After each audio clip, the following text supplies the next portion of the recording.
मुझे 5 मिनट और फोन नहीं किया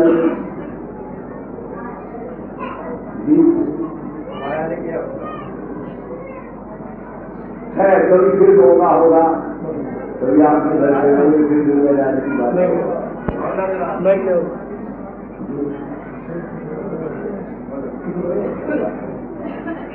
इसको उठाओ। मुझे खुशी है कि जो मिशन दाता ने मेरे सुपुर्द की उसके चलाने वाले संसार में और बहुत पैदा हो चुके हैं। मुझे अपने नाम की जरूरत नहीं, ना मुझे कुछ गर्ज है। मेरे ज़िम्मे एक ड्यूटी थी। संत कृपाल सिंह जी भी मानवता केंद्र बना रहे हैं। अब करीबन सब महात्मा इसी लाइन पर बोलते हैं। मैंने एक चिट्ठी लिखी थी संत कृपाल सिंह को, उन्होंने कहा, उन्होंने जवाब दिया। जब वो जवाब आएगा वो चिट्ठी मैं आपको सुना देता हूँ। मेरा मानवता से क्या भाव है। मेरे पूज प्यारे बुजुर्गवार संत कृपाल सिंह जी महाराज राधा स्वामी, आपका मानव केंद्र का पंफलेट मेरा, आंख मेरी बंद होगी, मालूम नहीं मेरी सूरत किन किन अनुभवों से गुजरती हुई किसी ऐसे मुकाम पर पहुंची जिसको मैं लामकानी कहता। फिर होश आ गई, ख्याल आता है, ओ फकीर तेरी मंजिल तो वो लामकानी है, लाज वाली है। तूने आज 33-34 साल से इंसान बनने की आवाज क्यों उठाई? मेरा अपना मार्ग तो निर्वाण का है। मैं तो निवृत्ति मार्ग के इच्छुक होकर दुनिया में आया था। इस इंसानियत से मेरा क्या गलत थी? संत या फकीर की मंजिल अपना आप घर है, जहां ये सुर्ख प्रकट होकर आत्मिक मानसिक और शारीरिक खेल में आती है। ये मैं क्यों लिख रहा हूं पता नहीं, कोई ताकत लिखवा रही है। ज़ाहिरा इसलिए यानी असली दुनिया में आकर आपने भी अपने अनुभव के आधार पर अपने उस पुराने तर्ज बयान को जो हजूर सामने शाह सत कबीर जरा समीदाय या दीगर संत कह के बदल कर अब मानवता केंद्रों की बुनियाद रख रहे हैं। क्यों आप रख रहे हैं, इसका तो क्या कारण है ये आपको पता है कि क्यों आपने रूहानी दुनिया से आगे मानवता केंद्र कायम कर रहे हैं या करेंगे। मैंने क्यों किया? पहली बात, जब से मुझे ये ख्याल आया कि मैं तो किसी के अंदर जाता नहीं, मरते समय ले जाता हूँ, न किसी लड़के के परिचय कराता हूँ स्कूल हाल में, न किसी को दरिया से डूबते हुए बचाता हूँ, न किसी की सुरतें चढ़ाता हूँ। ऐसे वाक़यात मेरे सामने आए जहाँ लोगों ने कहा कि दुशहरे के सत्संग में बैठे बैठे उनकी सुरतें चढ़ गई और प्रकाश हो गया, शब्द हो गया। अपने घर में बैठे बैठे मेरा नूरानी रूप उनको ऊंचे लोगों में ले गया, मगर मैं नहीं, मुझे पता नहीं और नाम है। हर रोज ऐसे मुझे चिट्ठियाँ लिखते हैं, आती रहती हैं मेरे पास। इस तजर्बे की बिना पर मैंने मानवता मंदिर की बुनियाद रखी।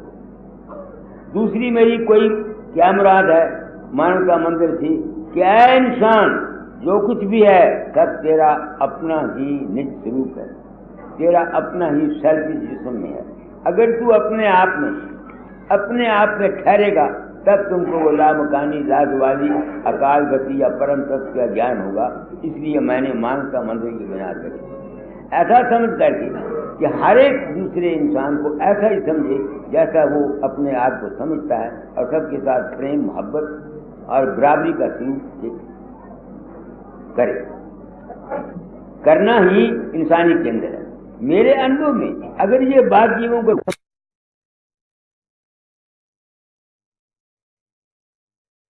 मेरे पाँव, मैंने कहा महाराज मैं आ गई, ब्राह्मण कुल मुझे बदनाम करता है, आप कायस्थ हैं जात के, मैं ब्राह्मण हूँ, लोग मुझे कहते हैं तूने साहिब को गुरु कर लिया। अब जब आपकी ये शिक्षा दुनिया सुनेगी, वो क्या कहेगी कि औरतों को क्या शिक्षा देता है दाता दयाल। ओह,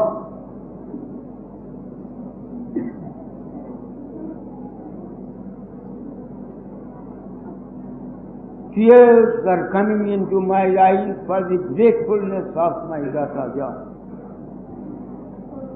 वो कहते हैं फकीर, मैं इस बात की परवाह नहीं करता दुनिया मुझे बदनाम करे, मैं इस बात की परवाह नहीं करता दुनिया मुझे गाली दे।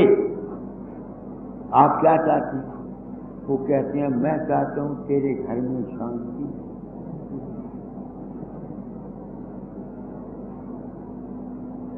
तू मजहबी दुनिया का आदमी है, बेवकूफ है, तुमको अभी तक संत मत का पता नहीं लगा। Object of Sant Mat is to give peace to a man. समझ रहे आशीष शर्मा? ऑब्जेक्ट ऑफ संत मत और religion is to give peace, happiness to a man. बस ये है संत मत का मकसद। अच्छा, मैंने ऐसे ही कह दिया जो दाता ने कहा। 4 साल के बाद मैं वापस आ गया, अपनी वाइफ को वापस ले आया, सब झगड़े खत्म हो गए। अब मेरी औरत की पैसा भी आ गया, इज्जत भी होने लगी, औलाद भी हो गई। बड़े लंबी लंबी दाढ़ियों वाले आकर के जहां मुझे मत्था टेकते थे, जगत माता कह करके उसको भी मत्था टेकते थे। अब दूसरी मिसाल सुनो, मैं आपको कहता हूं परफेक्ट गुरु की निशानी क्या है। तुम परफेक्ट गुरु उसको समझते हो जो तुम्हारे कान में मंत्र देता है। प्रिंसिपल साहब, मैं आपको गुरु मत की महिमा बता रहा हूं। दाता जाल, मैं अब कश्मीर गया पिछले 3 साल, वहां एक पंडित भास्कर नाथ है,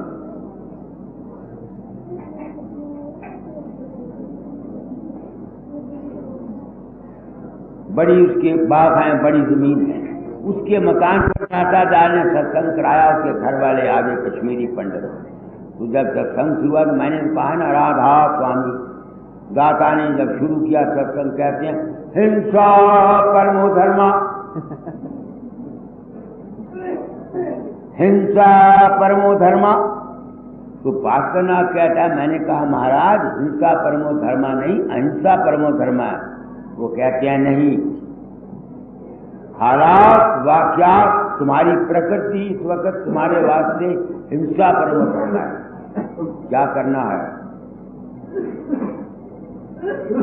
मरो और मारो, ये तुम्हारा धर्म है। उनकी औरतें आई, चोखे उतार दो, जेवर सोने के मत पहनो, कृपान रखो। मीना कर रहे, चले गए। कहने के आओ ठहरो, मुझे बचाओगे कि अपने आप को बचाओगे? पीछे से हिंदू मुसलमान राइट हुआ वहां, वो सब कश्मीरी हो गए, इकट्ठे हो गए। मैं आपको बता रहा हूं, यहां शब्द आया था ना, सदगुरु शरण छोड़ और को ध्यावत। सदगुरु करता क्या है? वो हालात वाक़यात के मुताबिक जो उसकी शरण में आया हुआ है, उसकी जिंदगी के हालात के मुताबिक उसकी इस्लाह करता। ये है सदगुरु शरण।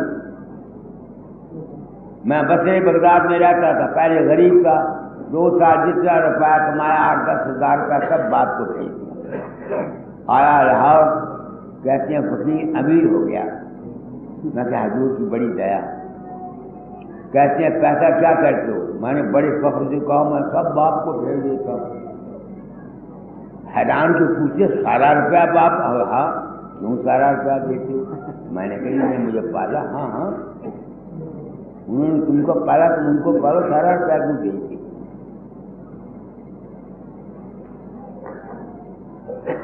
वो तो मैं जवाब नहीं देता। कहते हैं कभी तुम्हारे बाप ने सारा रुपया जितना कमाया तुमको दिया? मुझे नहीं। क्यों? मैं कहीं मेरे भाई थे रिश्तेदार, कहते बेवकूफ तेरे भी औलाद होगी, क्या करूं?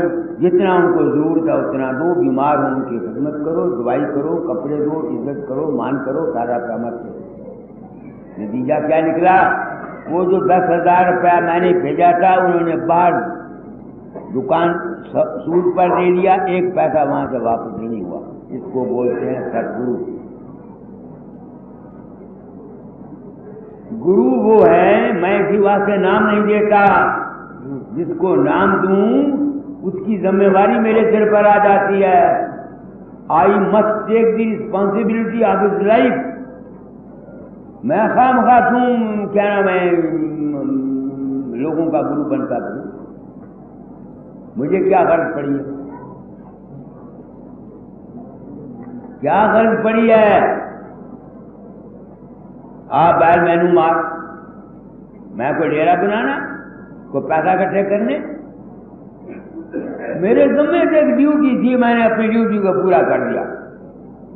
तो सदगुरु छोड़ पढ़ो इस घड़ी को क्या है?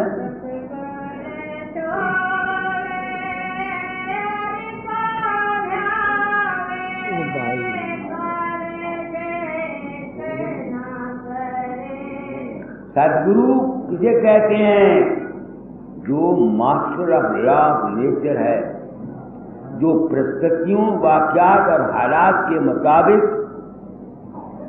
दूसरे की प्रकृति को देखकर हालात वाकयात के मुताबिक उसको राय देता है, उसका नाम सदगुरु है।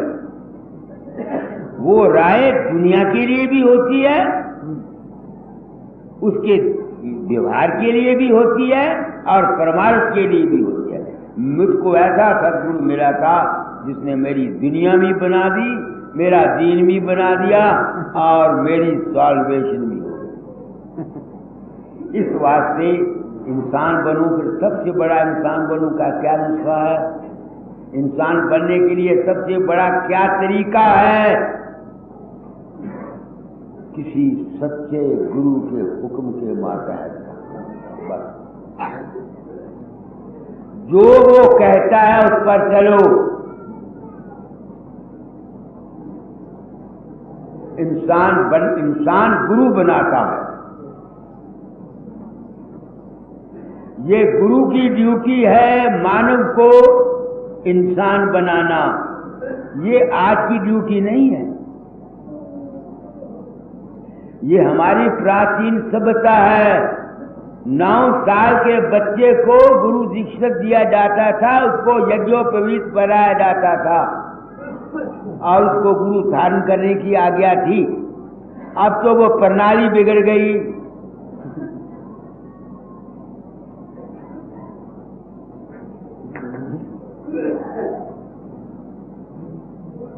तो मैंने आज अब मैं इनको मौका दूंगा, अपने सरदार हरनाम सिंह जी के चरण, महात्मा जी के, ये मेरे गुरु भाई और कृषक मेरा सदगुरु है। देखो मैं क्या कह रहा हूं। गुरु सरदार हरनाम सिंह और पीरे मुकाम मेरे गुरु भाई हैं और कृषक मेरा सदगुरु है।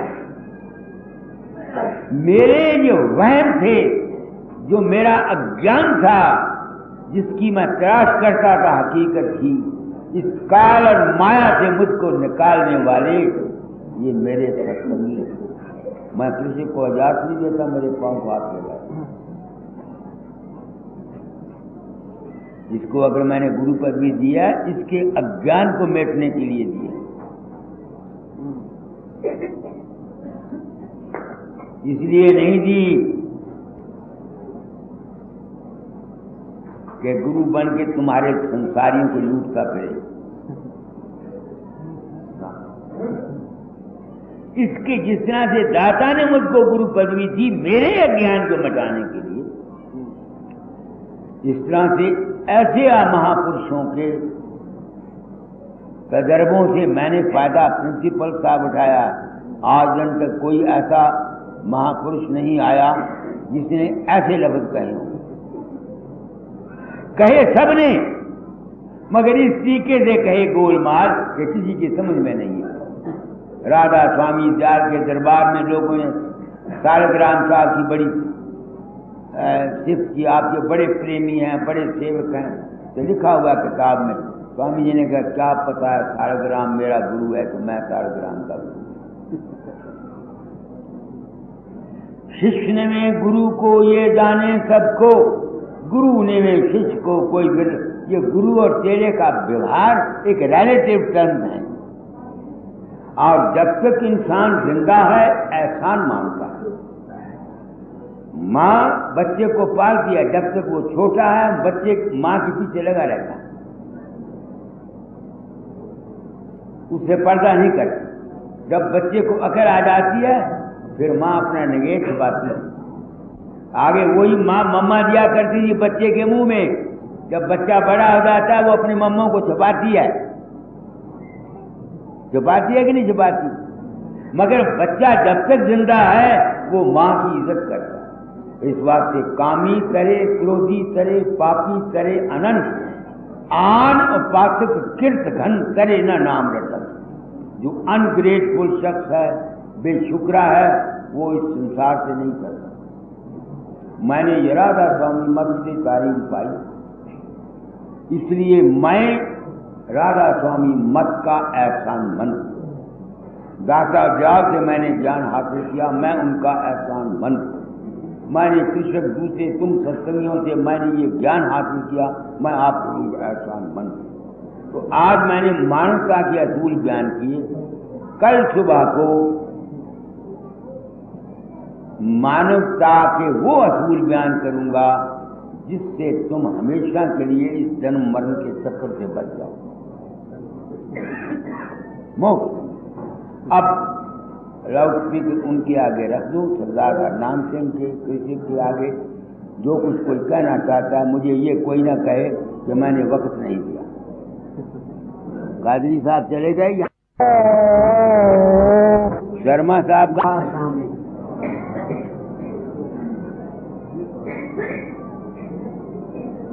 सज्जनों, महाराज जी ने उन्हें अभी अभी आपको बताया कि हरनाम सिंह मेरा गुर भाई है। मतलब कि जिस समुद्र से मैंने कुछ ग्रहण किया है, उस समुद्र से ही परम दयाल जी ने बहुत ज्यादा कुछ हासिल किया है।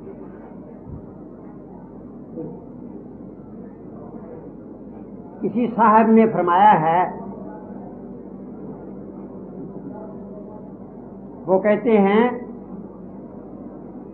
इंसान के लिए मौत है मरकज से जुदाई। इंसान के लिए मौत है मरकज से जुदाई, हो साहिबे मरकज तो खुदी क्या है? खुदाई।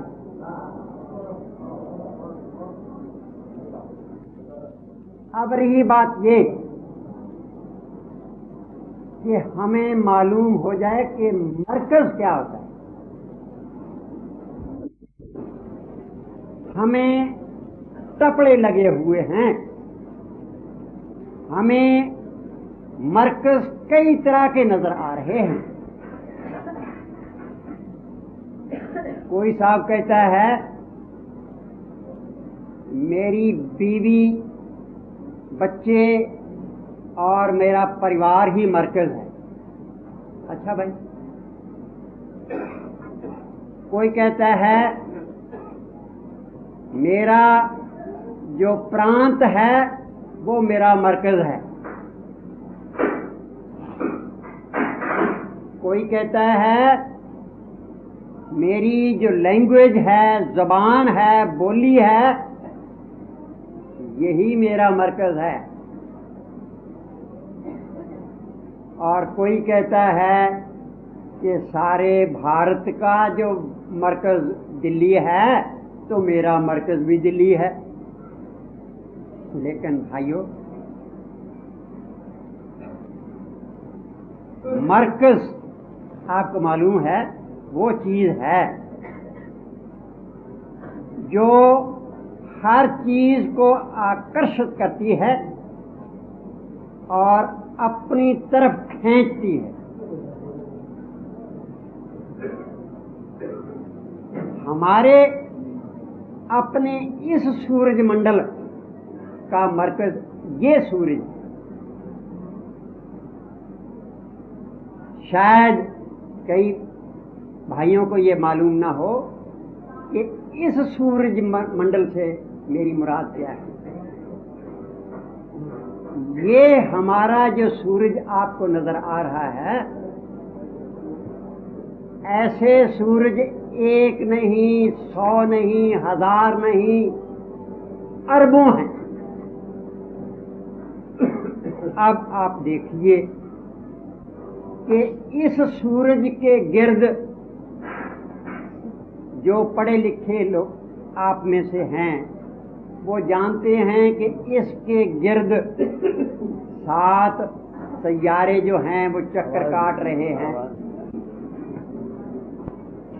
उनमें से जो सबसे दूर है वो 3 अरब, 300 नहीं, 3000 नहीं, 3 लाख नहीं, 3 करोड़ नहीं, 3 अरब मील से भी ज्यादा दूर है। लेकिन वो भी इसी सूरज के इर्द गिर्द चक्कर लगा रहा है। ये इन सारों का मरकज, इन तमाम का मरकज हमारा ये सूरज, ये सूरज जो है हमारा, ये उस मरकज के मुकाबले में जो मरकज कि मैं आपको बताना चाहता हूं, ये कुछ भी नहीं।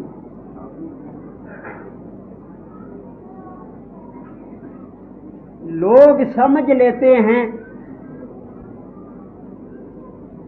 कि ये आदमी जो है ये फलां गुरु का नाम लेता है, इस वास्ते ये गुरु पशु है। क्यों न समझें? क्योंकि हम उसके जिस्म के आगे सर नवाते हैं। लोग समझते हैं ये इसी जिस्म को पूजने वाला है, लेकिन नहीं।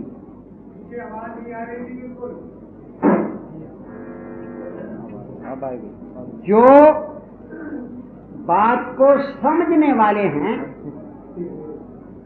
और समझने की कोशिश करते हैं वो जानते हैं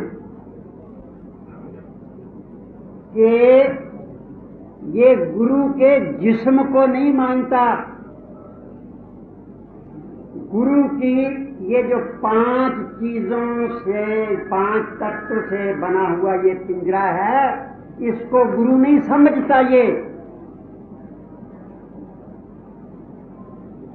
दाता दयाल को मैंने एक दफा लिखा था, देर हो गई, पहले भी चिट्ठी पट्टी चलती रही थी। मैंने कहा था, क्या तू वो नहीं, क्या तू वो नहीं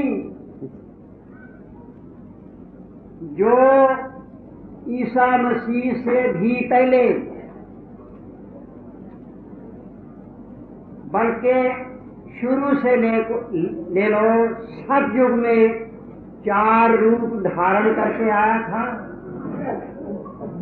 क्या तू वही नहीं जो त्रेता युग में 3 रूप धारण करके आया था हमारे सामने? दाता सच बता, मुझे टपला न लगा। मुझे ठीक ठीक बता कि तू वही नहीं जो द्वापर में भगवान कृष्ण और भगवान बुद्ध बन के आया था।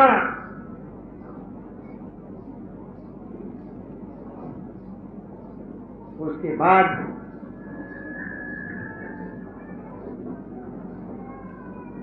मैं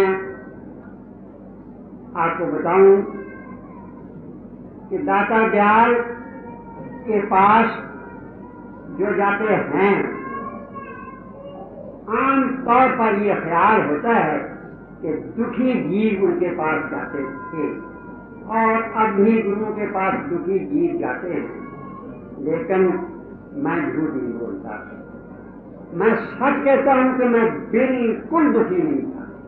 दाता दयाल ने मुझे खींचा, एक दफा नहीं, 2 दफा नहीं, कई दफा, और कितने रूप धारण करके मुझे दाता दयाल ने खींचा।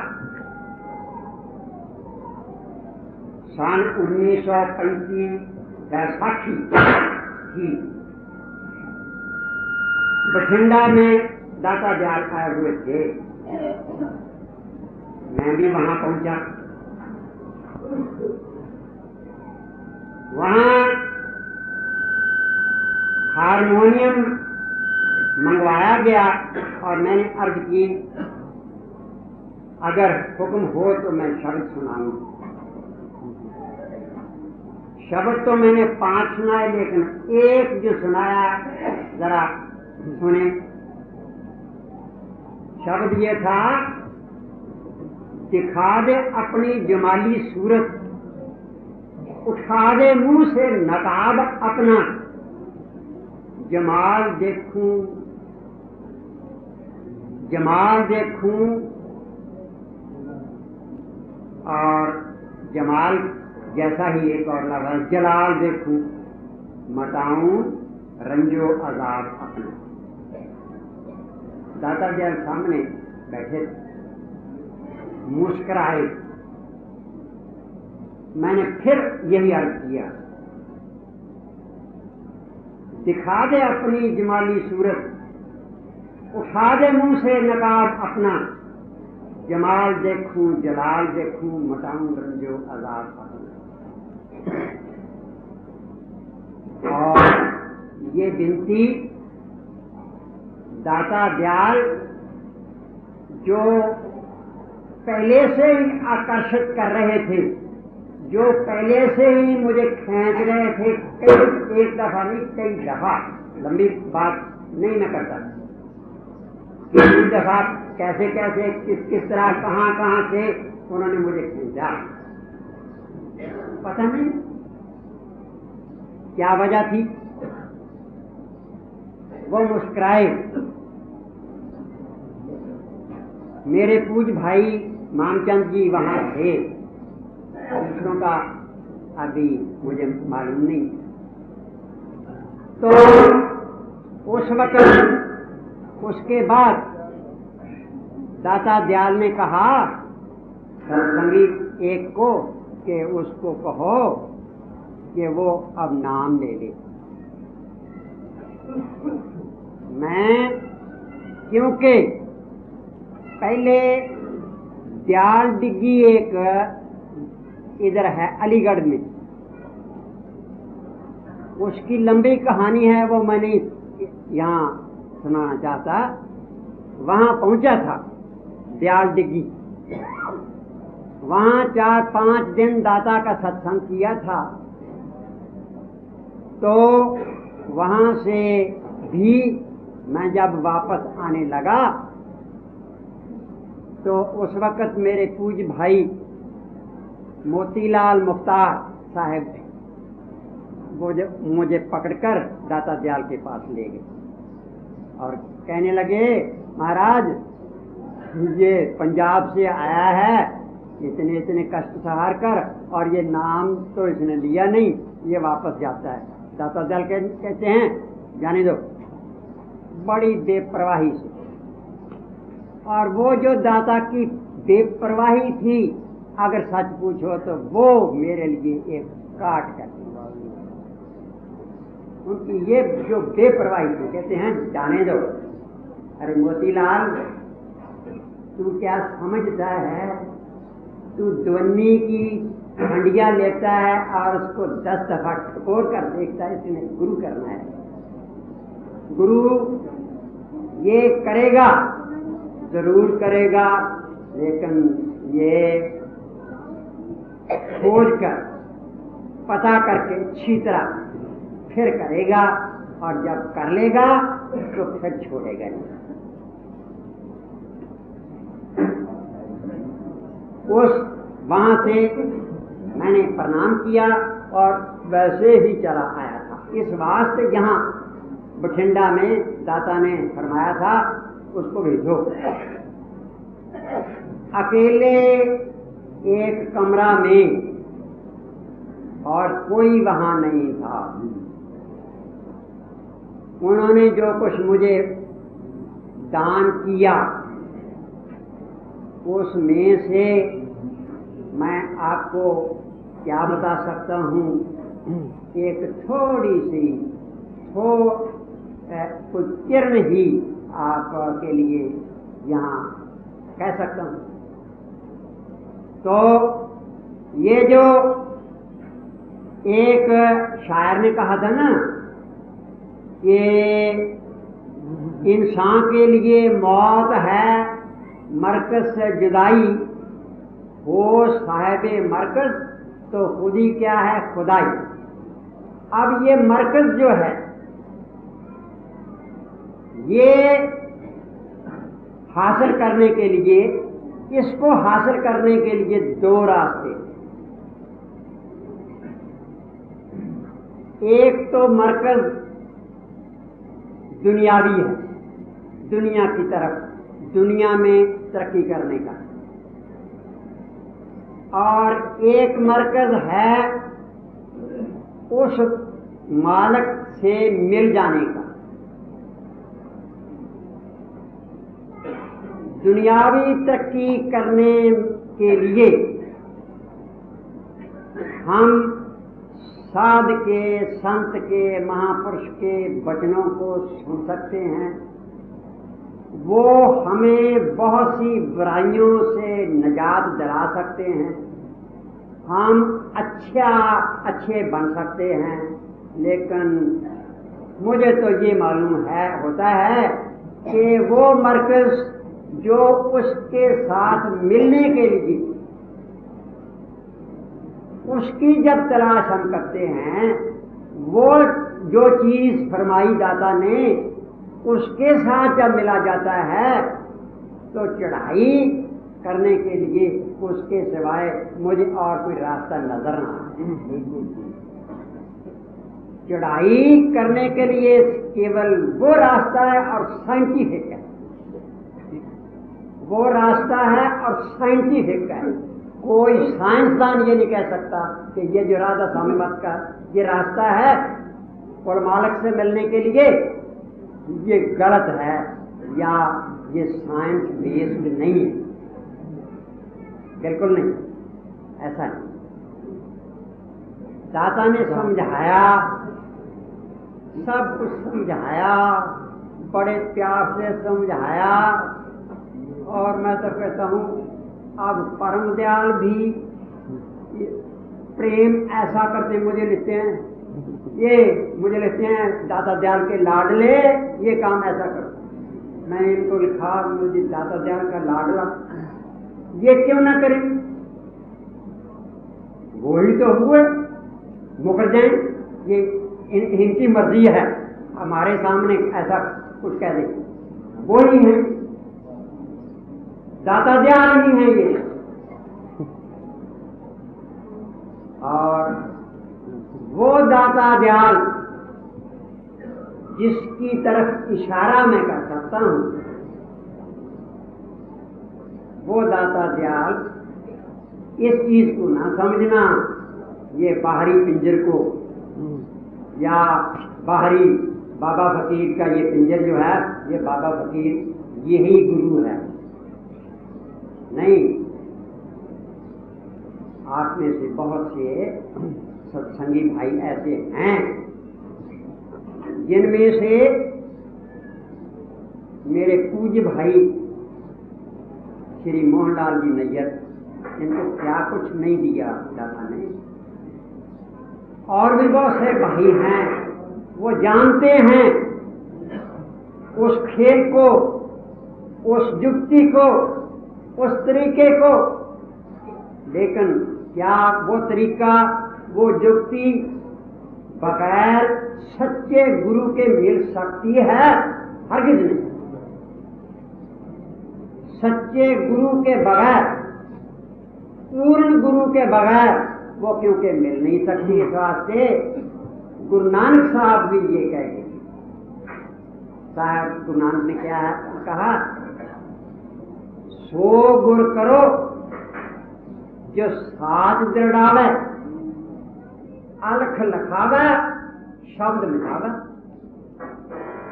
तीन चीजें, सत्य क्या है, अलख क्या है, शब्द क्या है, ये गुरु नानक ने इनकी तरफ इशारा किया है। सत्य क्या है? अब जब तक हमें सत्य का पता नहीं लगेगा तो इधर उधर भटकना ही नहीं हुआ। उनको पास कर दीजिए, 5.5 मिनट और बोलो। तो किसी वक्त अगर किसी, अब क्योंकि वक्त मेरा हो चुका है, यही मैं खत्म करता हूं। किसी वक्त अगर हुआ, वक्त कहीं दादा ने दिया तो मैं बताऊंगा सत्य क्या होता है, अलग क्या होता है, शब्द क्या होता है, जिसके बगैर हमारा कुछ नहीं बनता। राधा जो कुछ महाराज जी ने थोड़ा ने सत्य है पूरा गुरु। मैं एक अलग ऐड करता हूँ, शिष्य भी अधिकारी हो उसको पूरा गुरु कुछ कहता है, जो अधिकारी नहीं है उसको पूरा गुरु क्या करेगा? अच्छा शर्मा जी, आप कुछ कहना चाहते हैं? 5 मिनट